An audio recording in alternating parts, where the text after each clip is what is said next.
Though the Book of Mormon does not provide much space to the figure of Laban, it does give sufficient detail to provide an accurate portrait of the man. We can make the following 4 reasonable conclusions about Laban. Laban was one of the ruling elders of the Jews at Jerusalem. He had been meeting with them at night when Nephi found him drunk in the street. That Laban was out among them suggests he was one of the elders of the Jews.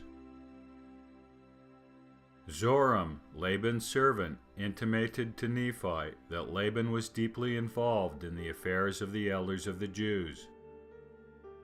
The elders of the Jews of the Book of Mormon likely refers to the Saram, or princes of the Bible.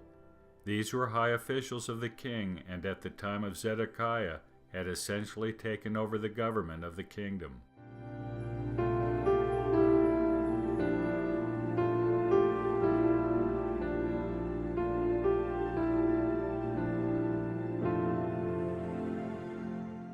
Many of the Saram were heads of families.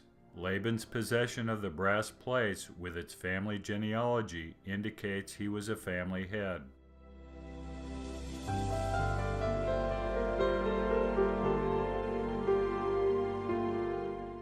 Laban was a military commander, and a highly placed one at that.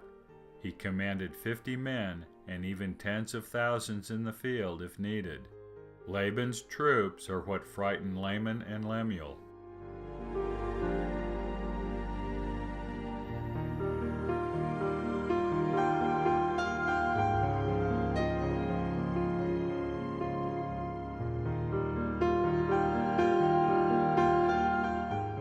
Hugh Nibley believed the 50 soldiers at Laban's command was the regular garrison of Jerusalem.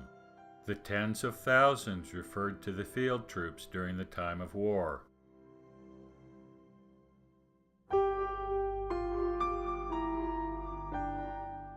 When Nephi found the drunken Laban, he was dressed in full battle gear.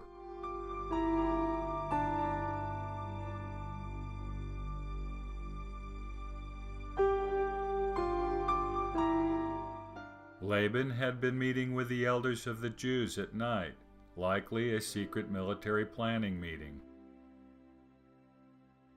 The brass plates were kept in a treasury called the treasury of Laban. The treasury was not the house of Laban.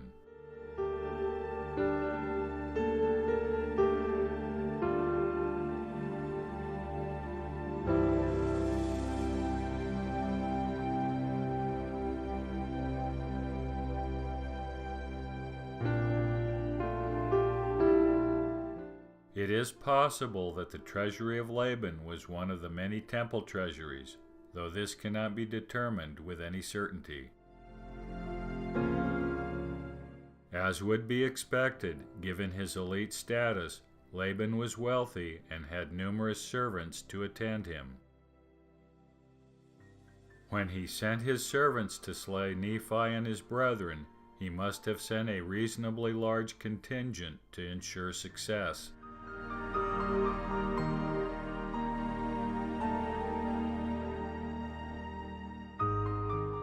With this background, we can return to the subject of Laban's possessing and wearing the Davidic sword of state. By all rights, only a king can wear or wield a sword of state. It is, after all, the symbol of the power and authority of a monarch. At the time of the opening of the Book of Mormon, Zedekiah was the king of Judah, and therefore should have possessed the sword of state.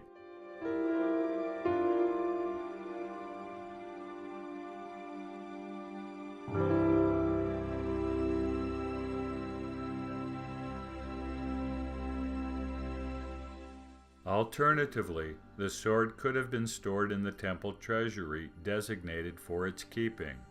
What is certain is that Laban could not have been authorized to wear the king's sword.